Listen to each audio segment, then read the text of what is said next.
Păi ești prim-ministru sau ce ești? Înseamnă că ori nu ai acces la informații, ori ești doar de formă pus acolo. Este stupefiant.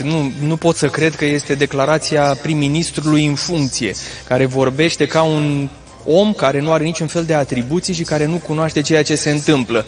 A încercat să se scuze în toate acele declarații pe care le-a făcut că nu are mai multe informații decât avem noi toți ceilalți și acum aruncă vina total pe cel care a fost președintele României și alături de care au avut o bună colaborare și au condus împreună.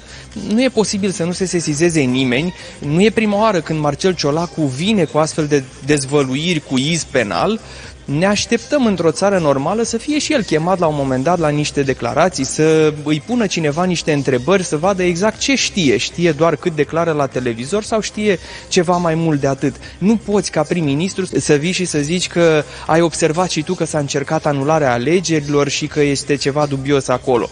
Păi ești prim-ministru sau ce ești? Înseamnă că ori nu ai acces la informații, ori ești doar de formă pus acolo, ori există ceva în spate, ceva dubios.